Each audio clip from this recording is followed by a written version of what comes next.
उसके बाद lecture number 39 है इम्प्रॉपर इंटीग्रल। इम्प्रॉपर इंटीग्रल क्या होता है? प्रॉपर इंटीग्रल क्या था कि जिसके अंदर आपने लिमिट्स ए से बी पुट की थी। पीछे आपने जितने भी क्वेश्चन किए हैं उनके अंदर हमने लिमिट्स पुट की हैं ए से बी तक, उसे हम कहते हैं प्रॉपर इंटीग्रल। इम्प्रॉपर क्या होता है? इम्प्रॉपर के अंदर आप जो लिमिट्स है ना उनमें से कोई एक इन्फिनिटी होती है, चाहे वो ए की जगह आ जाए चाहे वो बी की जगह आ जाए, किसी एक की जगह इन्फिनिटी आ जाता है, दोनों भी हो सकती हैं, कोई एक भी हो सकता है, उसे हम कहते हैं इम्प्रॉपर इंटीग्रल। अब इसकी हम थोड़ी सी यहाँ पे थ्योरी भी पढ़ लेते हैं। If interval is finite, finite का मतलब है कि वो क्लोज्ड होना चाहिए, then definite integral is A B F of X D X. अगर वो क्लोज्ड है और फाइनाइट है तो उसको हम इस तरह से लिखते हैं, ये हम पहले भी पढ़ चुके हैं।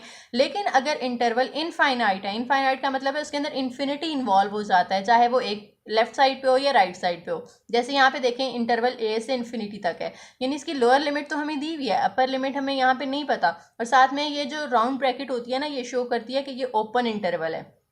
देन इंटीग्रल विल बी, तो इंटीग्रल क्या होगा? देखें लोअर लिमिट तो ए है ना, तो यहाँ लोअर लिमिट ए आ जाएगी, अपर लिमिट यहाँ पे इन्फिनिटी है तो ऊपर बी की जगह आपने इन्फिनिटी लिख देना है, साथ में F of X D x. और ये आपने याद रखना है कि जब भी आप फंक्शन को सॉल्व करते हैं ओवर इंटीग्रल इनफाइनाइट इंटीग्रल, तो आप डायरेक्ट उसके अंदर इन्फिनिटी नहीं पुट कर देते, ठीक है? डायरेक्ट हमने फंक्शन के अंदर अपर लिमिट इन्फिनिटी नहीं पुट करनी, हमने हमेशा उसको लिमिट के साथ इनिशियलाइज करवाना होता है। यानी आप जो इन्फिनिटी है ना उसको कोई भी नंबर ले लें, जैसे एल ले लिया, उसके साथ अप्रोच करवाएं इन्फिनिटी, और उस इन्फिनिटी की जगह आप एल लिखें। पहले आप उसके अंदर अपर लिमिट एल पुट करेंगे, उसके बाद एल की जगह इन्फिनिटी पुट करेंगे, ठीक है? इसे हम कहते हैं इम्प्रॉपर इंटीग्रल, जिसके अंदर इन्फिनिटी इन्वॉल्व हो जाए। If this limit exist then improper integral converges and value of limit is assign to integral. अगर ये लिमिट एग्जिस्ट करती है तो इम्प्रॉपर इंटीग्रल कन्वर्ज करेगा और उसकी जो वैल्यू है वो हम पुट कर देंगे इसके अंदर, अपर लिमिट पुट कर देंगे, लोअर लिमिट भी पुट कर देंगे। लेकिन अगर जो लिमिट है वो एग्जिस्ट ना करती हो तो फिर जो इम्प्रॉपर इंटीग्रल होता है वो डाइवर्ज करता है, और फिर हम कोई भी फाइनाइट वैल्यू इसको असाइन नहीं कर सकते, इसके अंदर पुट नहीं कर सकते। The integral F of X D x, और इसके अंदर जो लिमिट है ए से एल तक, represents the area under curve of F of X over A to L. यानी अगर आप इन्फिनिटी की जगह एल लिख देते हैं तो ये जो फॉर्मूला होगा ये इस कर्व के नीचे एरिया को शो करेगा।